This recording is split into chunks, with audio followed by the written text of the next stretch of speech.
Perkenalkan, nama saya Zahranika Aulia dari Prodi Manajemen Retail. Saya akan mempresentasikan mengenai the 7 Ps of the marketing mix. Target market. Ini adalah gambarnya. Gambar tersebut menjelaskan tentang 7P dalam marketing mix, yaitu elemen-elemen penting yang digunakan dalam strategi pemasaran untuk mencapai target pasar. Berikut penjelasan detail setiap elemen beserta contohnya. Yang pertama ada place, yaitu tempat mengacu pada lokasi atau saluran distribusi yang digunakan untuk menyampaikan produk ke konsumen. Contohnya perusahaan pakaian menjual produk di toko retail atau offline dan juga di platform e-commerce seperti Shopee dan Tokopedia yang online. Di sini place saya akan menjelaskan yang pertama tentang retail. Retail adalah saluran distribusi di mana produk dijual langsung kepada konsumen melalui toko fisik atau virtual yang biasanya membeli dalam jumlah kecil untuk penggunaan pribadi. Contoh toko fisik seperti Indomaret, Alfamart, atau Happy Mart. Toko sepatu seperti Nike Store yang menjual langsung ke konsumen. Kemudian place yang kedua yaitu saya akan membahas tentang internet. Saluran distribusi di mana produk atau layanan dijual secara online melalui website, platform e-commerce atau media sosial. Contoh penjualan pakaian di platform seperti Shopee, Tokopedia, atau Lazada. Penjualan layanan atau produk digital seperti kursus online di Udemy atau aplikasi dari website resmi perusahaan. Kemudian saya akan menjelaskan yang ketiga itu direct sales atau penjualan langsung. Proses distribusi di mana produk dijual langsung ke konsumen tanpa perantara, biasanya dilakukan oleh tenaga penjual atau melalui acara tatap muka. Contohnya, seorang sales menjual produk pembersih rumah tangga secara langsung ke rumah konsumen. Perusahaan kosmetik seperti Oriflame atau Tupperware yang memasarkan melalui distributor individu.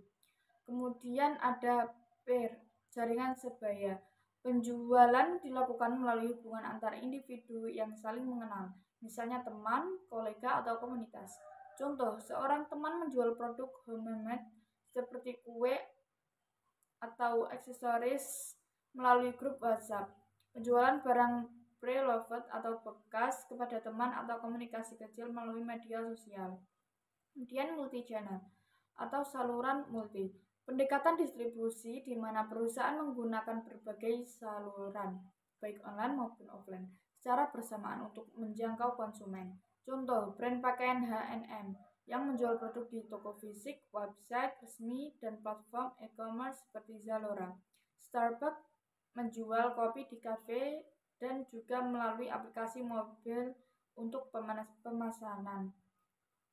Kemudian di sini saya akan membahas tentang price atau harga, yaitu strategi penetapan harga untuk menarik pelanggan sambil tetap mempertahankan margin keuntungan.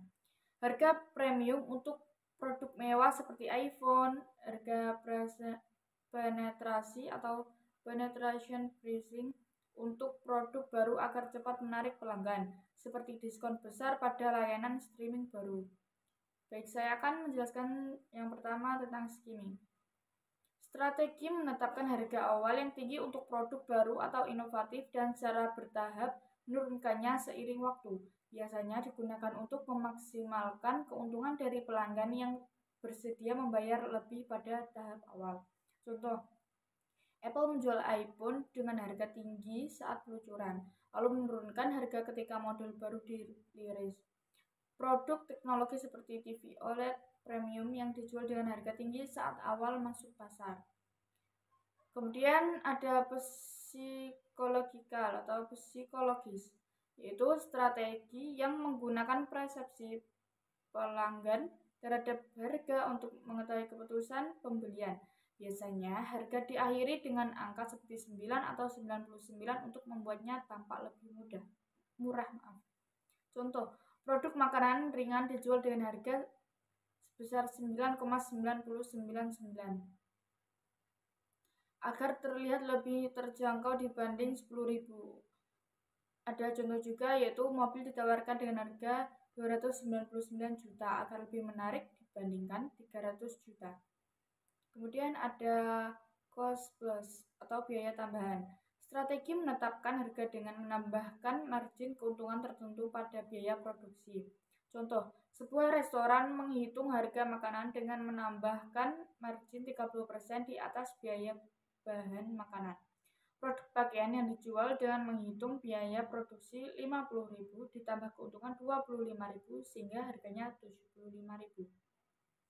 Kemudian ada loss leader pricing, yaitu strategi menetapkan harga di bawah biaya produksi untuk produk tertentu guna menarik pelanggan masuk ke toko atau platform dengan harapan mereka akan membeli produk lain yang lebih menguntungkan. Contoh, supermarket menjual produk seperti susu atau gula dengan harga diskon besar untuk menarik pelanggan berbelanja lebih banyak.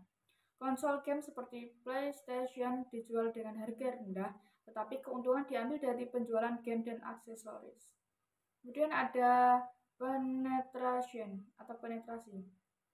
yaitu strategi menetapkan harga rendah untuk produk baru dengan tujuan menarik perhatian pasar dan mendapatkan pangsa pasar secepat mungkin. Setelah produk dikenal, harga biasanya dinaikkan. Contoh, layanan streaming seperti Netflix atau Disney Plus menawarkan harga langganan rendah untuk pelanggan baru pada awal peluncurannya. Maskapai penerbangan baru memberikan tiket dengan harga sangat murah untuk memperkenalkan layanan mereka. Kemudian saya akan membahas tentang physical environment atau lingkungan fisik, yaitu elemen yang mencakup tampilan fisik atau atmosfer yang mempengaruhi persepsi pelanggan terhadap produk atau layanan. Restoran menggunakan desain interior modern dan nyaman untuk menarik pengunjung. Tata letak toko retail seperti IKEA yang mendukung pengalaman belanja. Kemudian saya akan membahas physical environment. Yang pertama, smart. Yaitu kata ini sering digunakan untuk menggambarkan sesuatu yang cerdas, elegan, atau berteknologi tinggi. Bisa juga merujuk pada penampilan yang rapi dan profesional. Contoh dalam konteks teknologi, itu smartphone adalah perangkat yang memungkinkan pengguna mengakses internet dan menjalankan berbagai aplikasi. Kemudian next ada rundown, yaitu digunakan untuk menggambarkan kondisi sesuatu yang usang, rusak, atau tidak terawat. Biasanya merujuk pada bangunan, tempat, atau situasi fisik. Contoh, rumah tua itu terlihat sangat rundown karena sudah bertahun-tahun tidak diperbaiki. Next. Kemudian ada comfort, yaitu mengacu pada rasa nyaman, baik secara fisik maupun emosional. Comfort bisa merujuk pada sesuatu yang membuat seorang merasa santai dan aman. Contoh, sofa ini memberikan tingkat comfort yang luar biasa untuk bersantai setelah bekerja. Next, ada fasilitas, yaitu sarana atau fasilitas yang disediakan untuk memenuhi kebutuhan atau kenyamanan seseorang. Bisa berupa fisik, contohnya gedung atau alat atau layanan. Contoh, kampus ini memiliki berbagai fasilitas seperti perpustakaan, laboratorium, dan pusat olahraga. Dan next, saya akan membahas tentang promosi. Itu strategi untuk meningkatkan kesadaran dan menarik perhatian pelanggan terhadap produk atau layanan. Memberikan potongan harga selama kampanye besar seperti Harbolnas atau Hari Belanja Online Nasional. Penawaran free trial untuk layanan software seperti Canva atau Spotify. Kemudian saya akan membahas tentang special offers, yaitu penawaran khusus yang diberikan untuk menarik pelanggan seperti diskon, paket promosi, atau bonus tertentu. Contoh, restoran ini memberikan special offer berupa diskon 50% untuk menu utama setiap hari Senin. Next ada advertising, yaitu aktivitas promosi untuk memperkenalkan produk atau jasa kepada konsumen melalui berbagai media seperti televisi, internet, atau billboard. Contoh, perusahaan menggunakan advertising di media sosial untuk menarik lebih banyak pelanggan muda. Kemudian ada free trials, yaitu penawaran yang memungkinkan pelanggan mencoba produk atau layanan secara gratis untuk jangka waktu tertentu sebelum memutuskan untuk membeli. Contoh aplikasi ini menawarkan free trial selama 7 hari untuk semua fitur premium. Next, ada free gift, yaitu hadiah gratis yang diberikan kepada pelanggan saat mereka membeli produk atau menggunakan layanan tertentu. Contoh, setiap pembelian produk make up ini akan mendapatkan free gift berupa lip balm. Kemudian next ada competition atau kompetisi atau juga lomba yang diadakan untuk menarik perhatian pelanggan, biasanya dengan hadiah menarik. Contoh, perusahaan mengadakan kompetisi untuk mendesain logo baru mereka dengan hadiah uang tunai. Next ada joint ventures, yaitu kerjasama antara dua atau lebih perusahaan untuk mencapai tujuan bisnis tertentu, biasanya dengan berbagai risiko, sumber daya, dan keuntungan. Contoh, perusahaan teknologi ini melakukan joint venture dengan perusahaan otomotif untuk mengembangkan mobil listrik. Next, kita akan membahas mengenai produk. Itu mengacu pada barang atau jasa yang ditawarkan kepada konsumen dengan memperhatikan nilai, desain, dan kegunaannya. Contoh, smartphone dengan fitur terbaru dan desain ergonomis seperti Samsung Galaxy Z Fold, makanan cepat saji dengan berbagai variasi rasa seperti menu khas McDonald's. Saya akan membahas mengenai desain, proses atau hasil perencanaan visual atau struktural suatu produk yang mencakup estetika, fungsi, dan kenyamanan. Contoh, smartphone ini memiliki desain minimalis dengan bodi tipis dan layar melengkung. Next ada teknologi, yaitu penggunaan alat, mesin, atau sistem berbasis pengetahuan ilmiah untuk mempermudah pekerjaan atau meningkatkan efisiensi. Contoh, laptop ini menggunakan teknologi terbaru dengan prosesor AI yang meningkatkan performa. Kemudian next ada usefulness, yaitu tingkatan kegunaan suatu produk atau layanan dalam memenuhi kebutuhan atau memecahkan masalah pengguna. Contoh, aplikasi ini sangat berguna untuk mengatur jadwal kerja harian. Next, ada value atau nilai manfaat yang dirasakan oleh pengguna dibandingkan dengan biaya yang dikeluarkan. Nilai bisa berupa kualitas, efisiensi, atau pengalaman. Contoh, produk ini memberikan value tinggi karena harga terjangkau dan kualitas premium. Next ada packaging, yaitu kemasan yang digunakan untuk melindungi, mengemas, dan mempercantik tampilan produk, sekaligus memberikan informasi tentang produk tersebut. Contoh, packaging snack ini menarik perhatian karena menggunakan desain yang berwarna cerah.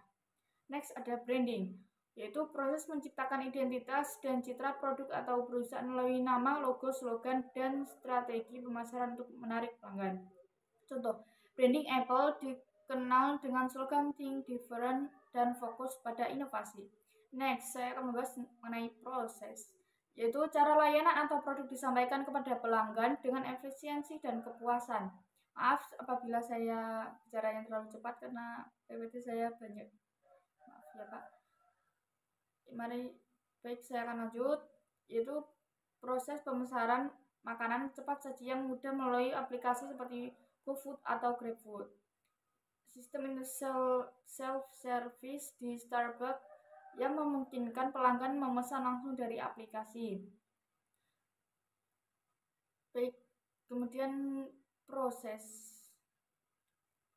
Yang pertama, how are service consumed, yaitu layanan atau servis dikonsumsi secara langsung oleh pelanggan saat layanan tersebut disediakan.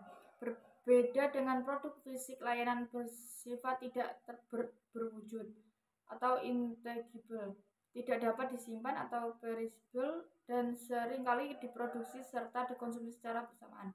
Contoh, ketika seseorang memesan makanan di restoran, layanan konsumsi terjadi secara langsung melalui interaksi dengan pelayan dan pengalaman makan di tempat. Kemudian ada relevant to service industries atau cash consumer.